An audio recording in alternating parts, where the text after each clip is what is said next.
Today, we mourn the passing of Sam Neill, who was a great Kiwi and probably the most famous Kiwi we all know. Welcome to the Publishing Twins podcast. I'm Tasha. And I'm Sophie. So, Sam Neill was a great actor and a great man. I didn't realise this, but he was a Knight Companion of the New Zealand Order of Merit, and his official title is Sir Nigel John Dermot Sam Neill. I'm not sure where the Sam comes from, but it's in there in quotes, so there we go. It's because he's a Kiwi. He has to have a nickname, I suppose. So, in honour of his many great roles on TV and film, we will also today be looking at all those great media that were filmed in New Zealand as well. So, Sam Neill's work. I mean, there's the obvious ones which we'll come to in a minute, but I mean, he did a sort of the first things I remember seeing his face on were some of the horror movies, like the Omen 3. I remember seeing he looks very sinister in the poster for that, and I remember seeing him in Event Horizon as well, and he does creepy so well. He's really, really good at creepy. I mean, he can look totally innocent one second and really, really creepy the next. Well, I think he can go from the person who he's not quite the hero, but he plays a good guy, but he can switch. He can really, but he can also take you on that journey from how did you become this good guy, and then you suddenly, well, it's not suddenly, you get to this point where you're playing the bad guy, and it's not always. I mean, in the Event Horizon, it's not his fault, is it? It's actually what's going on around him that creates that. But when he's in that role of being the bad, he is really bad. It's so good. Yeah, he really revels in that, doesn't he? Yeah, Event Horizon never got the credit it deserved. It's become a cult classic, but it didn't do particularly well when it first came out, which is a shame because it's a great movie. I don't think people knew what to do with it. No, that's the problem. When the studios don't exactly know how to advertise it, and then they get it wrong, and then nobody, or the people that do go to see it, don't realize what they're watching, and it's like, yeah. I think it was one of those. If you go to it expecting just a sci-fi movie, it's way out there for that. It's much, much darker because it has concept of hell and things, doesn't it? Yeah, and you can't really link it to things like, I mean, I suppose in a way it's a bit like an alien movie, but it's not, because it's a bit more esoteric than Alien. So you can put it in a similar genre, but it's more occult. But it has more. Now, who's that horror writer? Lovecraft. Yeah, it's more Lovecraftian, isn't it? It is. It really does have that feel. It's cosmic horror. Yes, definitely. There is definitely the old one sitting there doing something dangerous there. Yes, in the background. Yeah. But yeah, so he's always done horror really well. Yeah, because he did. He also did. No, what was it called? In the Mouth of Madness, which is a John Carpenter, I think. Which is a very strange movie. It kind of starts off like he's the hero again, and he's discovering what's going on, but it's very meta. I'm not going to actually say what happens because I think that would ruin the story. It's a good movie. I'd recommend people go and see it. And yet he does heroes well as well. It's like, but I mean, I think the first one I really remember him is The Hunt for Red October, where he plays Sean Connery's second in command, and he's just awesome in that, and he can do a Russian accent. Sean Connery. But yeah, and I mean, so yeah, and then and sort of so he's very good at playing a huge range of characters, isn't he? Oh I yes, because mean, he's done quite a few dramas as well. Because uh he was in The Piano, where he wasn't exactly playing the villain, but he wasn't a good guy. He wasn't a good guy at all in that. He played, that was his name, Alistair Stewart, who was, I think he was the settler that the main female lead was going off to marry.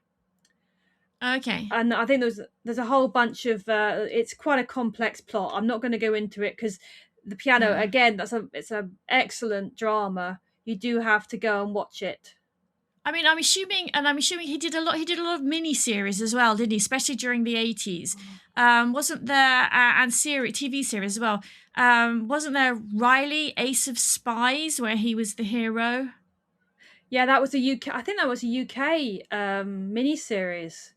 I don't actually remember it. Well, after hearing he died, I went researching and seeing what he'd actually been in, and that came up, and I thought, well, I kind of know the images from it, but I don't remember the plot at all. I think we were slightly too young because it was the early 80s, I think it was Yeah, it probably done. wasn't our thing at the time, No. but it's probably worth Probably a rewatch. want to go back and watch it now. Mm. Yeah, there we go. Yeah, that would be fun. Yeah, because of course, after The Piano, he was also he was a candidate to follow Roger Moore as James Bond. He lost out to Timothy Dalton.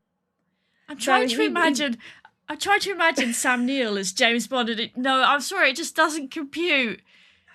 It would be. I think suppose it would have been interesting because he would have probably dropped. I don't know. Would he have dropped the accent? I suppose if he was playing Bond, he would have had to have been very, very British because he already has quite a. He can do a very British accent because he plays Lord Carnarvon as well, doesn't he? In Tutankhamun, which is one of the newer things he was in. Yeah, he can do all sorts of accents. He's very good at them. Russian. He's a very versatile actor like that. But Yeah. I suppose if he'd been James Bond, he might have been a more grumpy James Bond like Daniel Craig is, rather than the suave James Bond that you had in sort of Roger Moore and Timothy Dalton and everything. I mean, I suppose he could have been a bit more grumpy. yeah. He did grumpy well, didn't he? He did grumpy well. Grumpy heroes. Yeah, let's face it.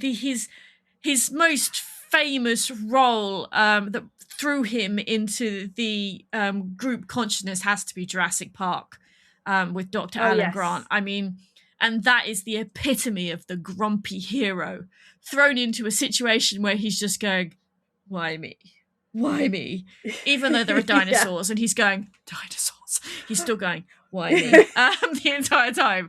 Because, I mean, Jurassic Park is an awesome movie. It's just fabulous. And it still holds up. It's still a great movie. I mean, it's a lot better than some of the others. It is. And I think he was he's the thinking person's hero, isn't he? Yeah. So I mean, he appealed to the kids because he actually did spend quite a lot of time looking after the kids in that movie and not liking it. But I think he's the kind of person that kids would love because he was a grumpy person who they could laugh at. I think he's the type of the person that kids would love to torture. Yes, yeah.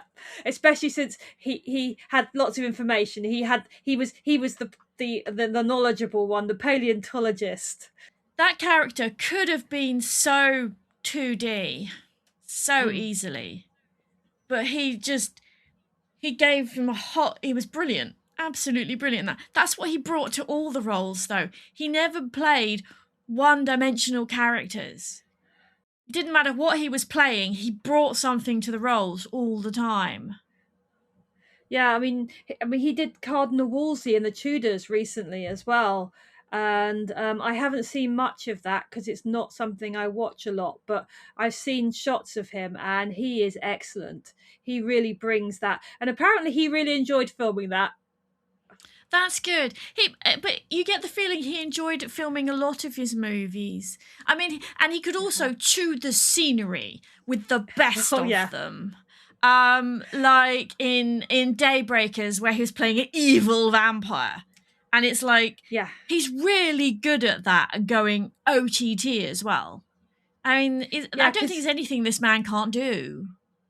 No, I think, but even him in Daybreakers, Charles Bromley was the character name. I mean, he was greedy, he was evil, but he had the reasons to be greedy and evil. And to be honest, he was acting a lot like a lot of the billionaires our billionaires are doing now. He's wanting to make a profit at the expense of everybody else, basically, which is Yes. why he was evil. And I think that tells us Yeah. a lot about modern billionaires, really. And I'm going to say no more about that, but that's my opinion. Yeah, he played characters. He always brought a depth to them. So one of my favorite characters that he played was in the miniseries Merlin, where he actually played Merlin, and he wasn't a young man at this point. This was 1998, I think. So he wasn't. I mean, he'd been going since the 70s. So he was no spring chicken. I mean, he wasn't old. I mean, he was younger than us.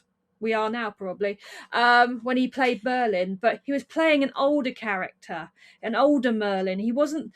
We've seen some young Merlins with the BBC TV show with what's his name, Colin. Colin.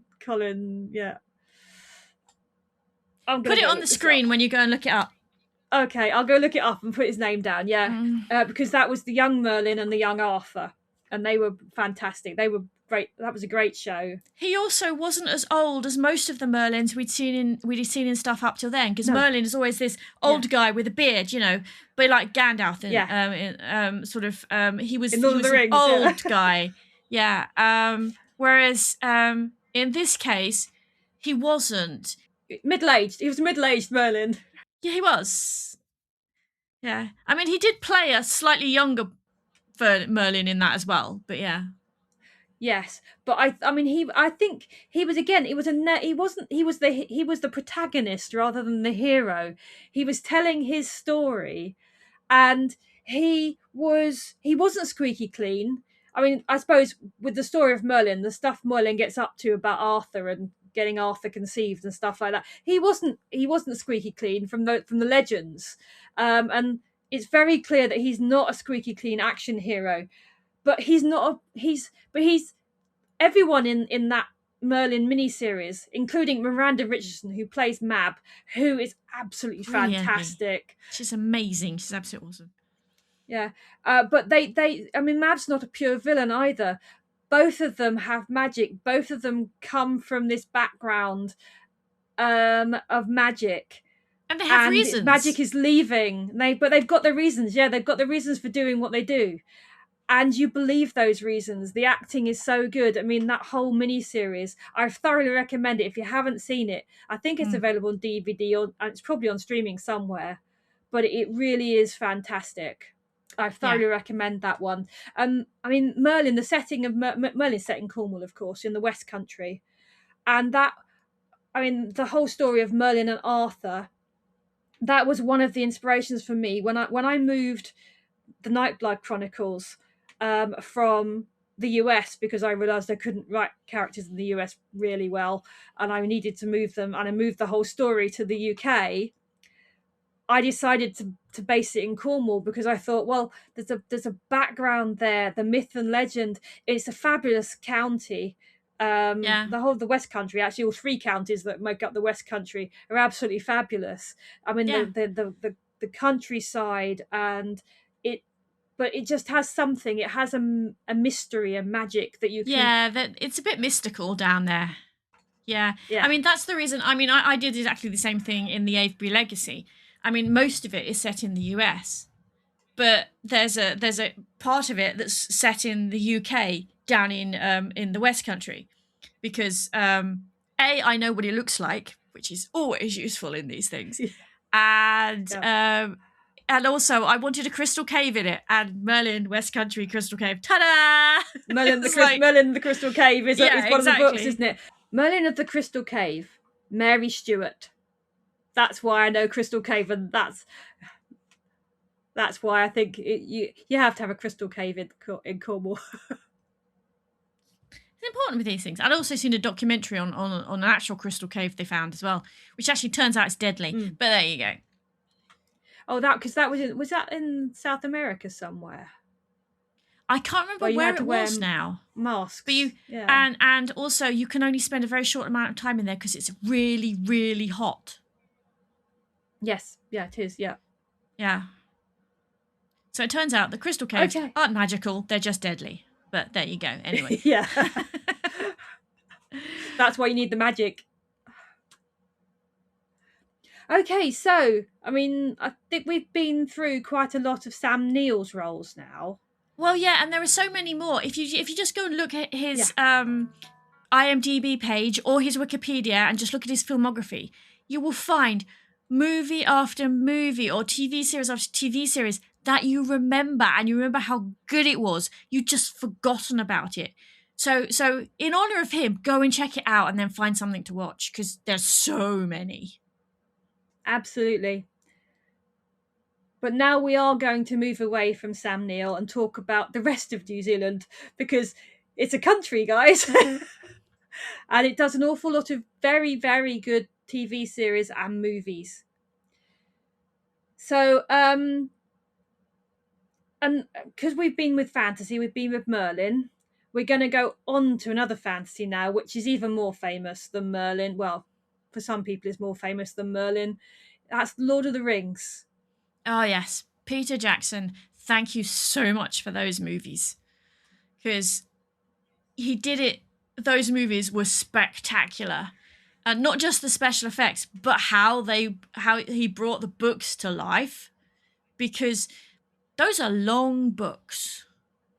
Very long book. And there's a lot of stuff in them, but he brought out all the best bits. And I know they're long movies, especially if you watch the director's cuts, which are worth watching, mind you. And it's absolutely stunning. And it was the Weta Studios, or I think they're called Weta Studios, something, that brought all the special effects and the battles to life for those, which is an amazing step forward in technology as well, because I mean the stuff they did with Lord of the Rings, you couldn't have done it a bit, but well, you could have done, you could have done it in the Hollywood epic style where you actually have the battle. Although where you're going to get giant elephants from, I'm not sure. But the walking trees might have been an issue. Yeah, definitely. Yeah. I think that they were something that you couldn't have really done. Well, you could have done. I mean, Ray Harryhausen. I mean, some of those the stop motion stuff that he did. I mean, it's very dated now, but it still stands up. It's still fun to watch. It is, but I done it that way. You could, but I think if you were trying to do a stop motion army of trees, it might have taken you several decades. Yeah, even Ray Harryhausen couldn't have managed that, could he? No. He managed 7 or 8 skeletons, but I mean, I think a bit more than that, and I think stop motion would be a bit much for a film that big. Yeah, you wouldn't have got the big battle scenes, would you? They'd have cut it down, or they'd have done animations and stuff completely separately, which wasn't stop motion. They'd have done it a different way, because I mean, people in the TV and movie industry are endlessly resourceful when it comes to getting that kind of stuff done. I mean, look at Star Wars. Yeah. Well, yes, yeah. I mean, they invented a whole studio for that. I mean, Industrial Light and Magic was created for Star Wars. But I mean, I do like those movies. I must admit, I haven't seen them as much as you, Tash, because there's an awful lot of them, and they are quite long. I watched The Two Towers again the other week. I do remember. The one thing I actually really remember, and this is mainly from YouTube, I have to say, is when Air New Zealand actually used the Lord of the Rings, I say characters, this is in quotes, it was elves and generic characters. They didn't actually use the real ones in their in-flight safety videos.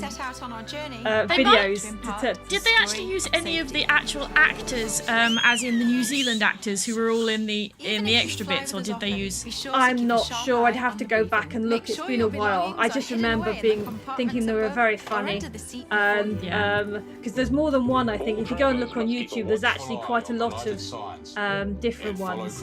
On, I think some of them are adverts for New Zealand Air as well. Because they're really quite funny. I remember Lord of the Rings was really big in the live journal era.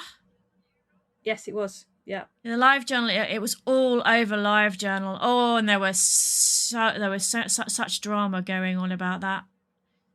But there was also loads of good fanfic for it too. I actually had a web page for Boromir at one point. Oh wow, did you?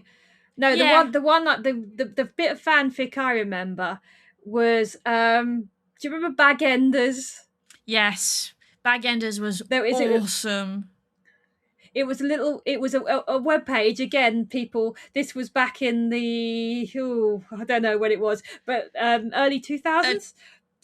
And there was the web page, and it was called Bag Enders, and the way they I'm going to read this out to you because I think they say it beautifully. And it came to pass that the fellowship were granted immortality, for they had saved Middle Earth, and so they went their separate ways. But some fellowships are not meant to be broken. History has become legend. Legend has become myth. And myth has become merchandising. A 3-bedroom semi in a town in the north of England, 2001. And that's its setting. That's the setting for Bag Enders. It's brilliant. And I'm not going to tell you who everyone is, but it's on AO3. We'll put the links below, as we will with everything we're mentioning. All the links are going to be down below in the in the description. But you just have to go and read it. Although, just be warned, it is adult content, so only people over 18, please. But it is. But it's very funny. Yeah, and it's awesome. And of course, we can't really mention Lord of the Rings without mentioning The Hobbit as well. Now, The Hobbit. I think we have to. Yeah, I'm afraid we do. I'm talking about the movies, not the book. Not the book. The book's fantastic. The book is what inspired me to start writing. It is the book that got me into fantasy and inspired me to start writing. However, the movies. Oh God. Yeah, because I believe I read somewhere that the only reason there are 3 movies of a tiny little book is because the studios were after money. Peter Jackson didn't want to do 3 movies, but they told him if he didn't do 3 movies, they would take the production out of New Zealand, which Peter Jackson was not having. So they had to do 3 movies. And I'm sorry, but I mean, there's some running in Lord of the Rings because it's beautiful scenery and watching people run across, but there is way too much running in The Hobbit. And also, they didn't seem to be able to get their timelines right. It was like, it's dark, it's light, it's dark, it's light, it's dark, it's light. It's like, yeah, I was not impressed. That made me think of the nighttime, daytime meme. Yes, I just kept thinking of that. But yes, because it was like, oh yeah. I mean, the thing is, Lord of the Rings, the movies, are groundbreaking. The Hobbit are a money grab. And I'm sorry if you can hear my cat. I think he has opinions. It can be very loud. When we first got Jasper in May, he was very, very quiet. And then he settled in. He's not quiet anymore. No, he's got his paws under the table, that cat. Oh, yes. Completely. So, yes. So, while I am very impressed with the Lord of the Rings movies, not so impressed with the Hobbit movies. No. No, I agree. But, I mean, Peter Jackson has done quite a lot of good movies. We'll discuss a few more later, but I wanted to talk about another really great New Zealand director, which is Taika Waititi.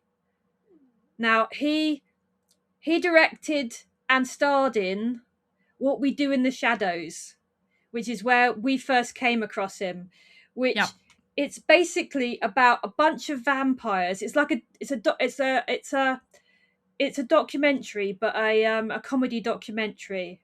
It's a And mockumentary. it's a mockumentary. That's the right word. It's a mockumentary, and it's about a bunch of vampires who are living in a flat in Wellington, New Zealand, and it's how they are living together. Because they're different types of vampires And and from basically different how they're eras. and how they're failing at modern life, really, basically. Yeah, it is. And It's it's very funny. It's in the kind of same style as The Office, I think. The British Office. It's got the same kind of self-deprecating humor, which I think Taika Waititi is pretty known for. yes. And I mean, the one thing I always remember, because there are werewolves in this vampire movie, and I fell off my seat laughing when I heard this, because they want to be polite and nice, and they go, "We're werewolves, not swearwolves." What are we? Werewolves, not swearwolves. I suspect a lot more people have probably seen the TV show that spun off from it. That's set in Staten Island. They moved into the US for that one, and Taika Waititi is not in that. I think because he went off and started directing and stuff, didn't he? But and doing a lot more directing. But there is the other spin-off, which is still in New Zealand, which is called Wellington Paranormal, which is about the police, the special task force in the police investigating supernatural cases, and it's hilarious because they're really bad at it, and it's well worth watching. It's very, very funny in that depreciating way that that kind of comedy has. It's so funny. I think there's quite a lot of them that they're just very funny. But of course, Taika Waititi, I mean, we mentioned he's a pretty famous director now. We'll get to some of the big American stuff, but he also directed The Hunt for the Wilder People, didn't he? Yeah, which actually starred Sam Neill. And it's a brilliant drama. It's about a farmer and his wife who adopt a kid because she really wants to adopt him. And then she passes away. And it's the tension there, and how I won't give away anything because I don't want to give spoilers for the plot, but it's absolutely brilliant. It will grab you here and won't let go. It's well worth watching. It's a great movie. And that was before he got involved with Marvel. Was it before Marvel, that one? Or after? I thought that one actually, might be after. I don't know. But it might be before. It might be I don't know. Because the problem is that you've got the Marvel universe, which just happens over here. And then you've got everything else. Because, I mean, the Marvel universe was doing quite well, and then I just got fed up. I was really, really into Marvel. Seriously into Marvel. And then the Age of Ultron happened and everything subsequent to that, and just say that I fell out of love with it is, just not. Oh dear. I just wasn't impressed with the ones after that. So yeah, except some of the standalone ones are great. Oh, and I will never watch Infinity War. No, never. There's a reason I don't read comic books, and Infinity War is the reason. The only ones who do multi-universe really, really well, in my humble opinion, is Into the Spider-Verse. Those are those movies are brilliant. The cartoons, absolutely superb. But multi-universe and the rest of it is like, oh god, I agree with you with graphic novels and the comics. You have to know so much about them to actually, you can't just pick one up and read it. Yeah. Which is why you getting into that is really there's quite a big step to get into really reading comics, because there's so many different versions. There's different, I mean, they do have different universes, and you have to work out which universe you're in. And the fact that they also quite a lot like to just reboot and start again, and they've killed off these characters and kept these characters, that really annoys me, because I get invested in characters. Yeah. And if you're going to do something like that, you can't just suddenly go, oh, that's just a branch, and we've got this one over here that if you like that character, you can carry on. No, you killed them off. Sorry, that's what you did. That's it. You did it. Yeah. See, it's like I really quite enjoy the multiple universe if there's just the one, like the mirror universe in Star Trek. That's great. The way they've used that has been so much fun. And also the one where you have evil Willow in Buffy. They did that really well. But when you've got so many of them, it's just not, I don't enjoy that. Because it's as if you can throw away a character and just grab another one. Yeah. Yeah. Characters are not disposable. Yeah. Then I invest in characters. They're not disposable. You can't just go, oh, we'll have that one now. It's like there's now what is it? The Power of 5 series, which is Anthony what's Horowitz? his face? Anthony Horowitz, yeah. Where they started in that one. I've read it twice because he has written it twice.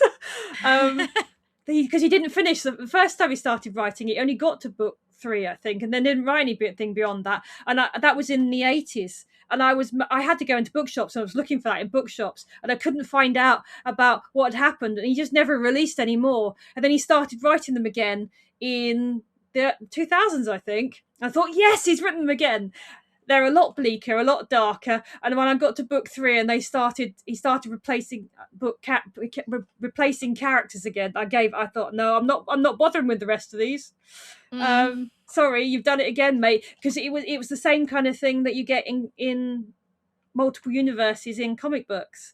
And it was a case of, oh, we can replace that character with that character. It doesn't matter. And it's a case of, it does matter, because it's not the same character. Yeah, and it was different. one of the twins as well, and I wasn't happy with that. Oh no, no! Don't mess with the twins. I mean, I have serious things about Harry Potter and what she did with the twins in that. So, yes, being twins, let's not go. we are invested in this. Yeah. Anyway, graphic novels. Where were we? We wandered off the point. Yeah, graphic novels. I mean, I don't read a lot of graphic novels, but I did in the early 2000s. I read the Sandman graphic novels recommended by a friend when I was at uni. Absolutely loved them, and it was before all of the problems that came out about Neil Gaiman, so I don't feel guilty for reading them then, but I'm not going to read them again now. But yeah, so other movies filmed or filmed in part in New Zealand, there are so many. Oh yes, and they actually have links, just not New Zealand though, do they? Because there is, I mean, Peter Jackson is pretty prolific for his stuff that he does. I mean, he did The Frighteners. Now, I love that movie. It's got Michael J. Fox in it, and it's about a chap who, after a car accident, can see ghosts, and he can't remember the accident.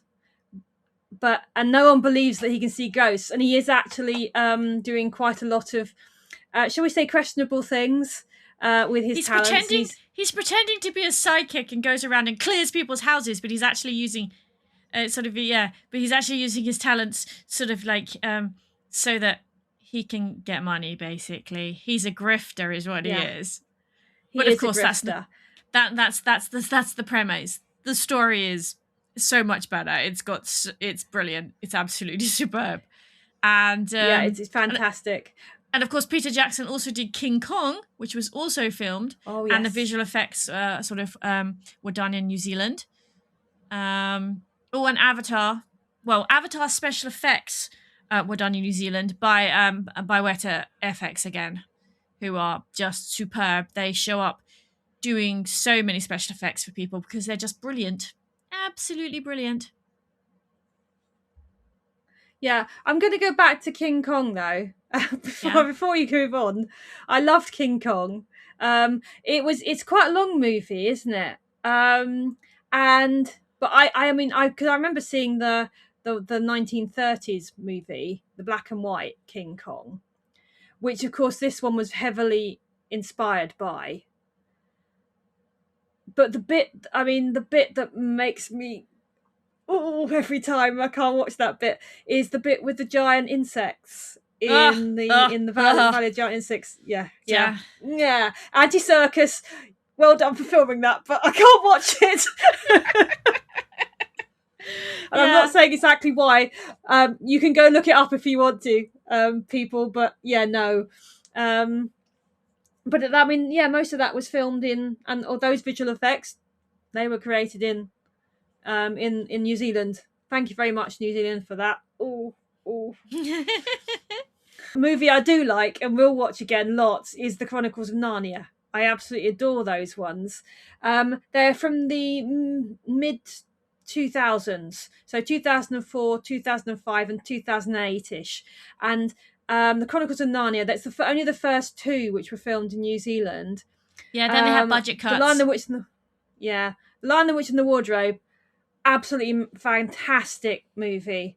I love that and one. Prince Caspian, of course, with Ben Barnes, he was the heartthrob of the mid 2000s, wasn't he? He did the Portrait of Dorian Gray as well. He seems to be having a comeback at the moment. Is he? Oh, excellent! Because I think he's a great actor. Pops up in all sorts of things. But of course, the Chronicles of Narnia. Of course, we had Tilda Swinton as the White Witch. Who I think the name comes up in Prince Caspian, but she's just called the White Witch in The Lion, the Witch, and the Wardrobe. But I think as C.S. Lewis was developing his ideas, he gave her a name. I think it was it Jadis or something was her name. But anyway, Tilda Swinton playing mysterious people since the dawn of time. Yeah, I think she's excellent. But I do remember The Lion, the Witch, and the Wardrobe. We first saw that in a cartoon form in the early 80s because it was shown by our church, wasn't it? Pa was showing it, and people were discussing it because, of course, C.S. Lewis, very definite religious connotations with all of the Narnia stories. I mean, it goes all the way through to the final battle is Revelations. That's what it's all about. It's going all the way through the whole. I mean, it starts with The Lion, the Witch, and the Wardrobe is it's Jesus Christ, allegory? The story of the Gospels. Yeah, it's an allegory. Yeah, but then you've got, The Magician's Nephew, which is the second one I read at school. That is creation.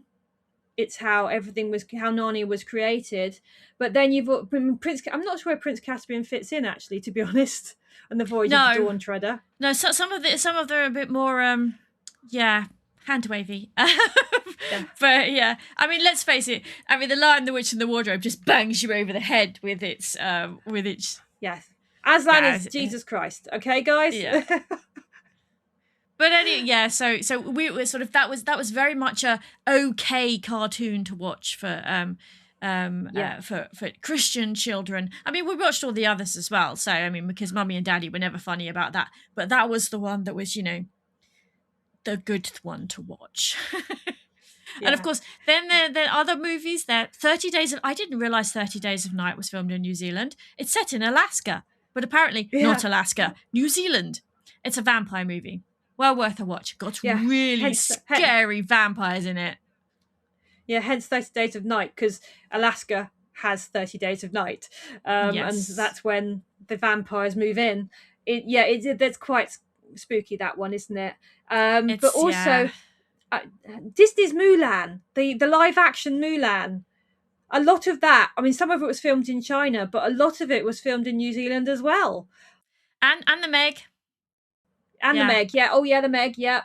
Again, that's another one that was shared with China. So they, it was partially made in China and partially filmed in New Zealand. Think basically, if you film part of it in China and have and do certain things, I think you get a special import rights to show it in China and stuff.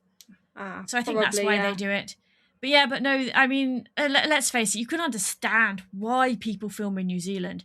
The scenery is so spectacular, and they've got everything. They've got coastline, they've got mountains, they've got prairies. I mean, they've got everything. Yeah, I mean it's fantastic. I mean, New Zealand is absolutely fantastic. I mean, when we think in Britain, we've got a lot of different scenery in Britain. We do have a mountain. It's a good deal smaller than the mountains in New Zealand.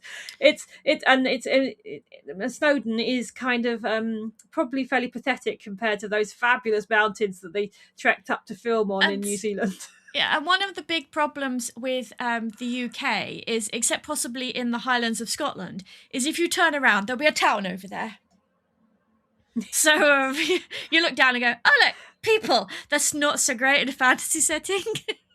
Well, yeah. I mean, Highlands of Scotland, go for it. But most of the other, yeah. We're a bit too domestic, aren't we? We've got too many people. Too many people. Whereas New Zealand has a lot less people and a lot more space and a lot. I mean, the drama of the scenery is just fantastic. I mean, when you've got them, I mean, I just, one thing I remember from Lord of the Rings is them when they're trekking through the mountains, and you've got them, you see them, and that, I mean, that's not overlaid, that's not animation. They did that. Yeah, and New Zealand is one of the places I would really like to visit. Oh yeah, because it looks stunning, but it's just on the opposite side of the planet, which makes it a little bit difficult to get to. Another reason for the teleportation. Yeah. We need to figure that out. We so do, don't we? So we've come full circle now. I think we have to salute Sam Neill for being a really great actor. He did some fabulous movies. Yeah, and a thoroughly decent human being. I remember I used to follow him on Twitter before Twitter became a circle for hellscape. A hellscape. Yes, it became a complete hellscape. And he was always talking about his farm. And he seemed like such a lovely and humble man. He seemed to be absolutely brilliant. And he is a great, great loss. He really is. I mean, we've lost a few too many. I mean, we lost Anthony Stewart Head only a few weeks ago, and now we've lost Sam Neill as well. I mean, they're cultural icons for us, aren't they? Yeah, the powers that be. Could you just take a few of the not good ones? You know, that would be great. Thanks. Pick the nasty ones, but we'd like to keep the good ones. Leave the good guys. Yeah. Anyway, I think on that note, we're going to say bye-bye, aren't we, Tash? So, yep. Have a good week, guys, and see you next week. Bye. Bye. Jasper's having a snooze at the moment, but he would like to tell you, please like and subscribe, and thank you for watching.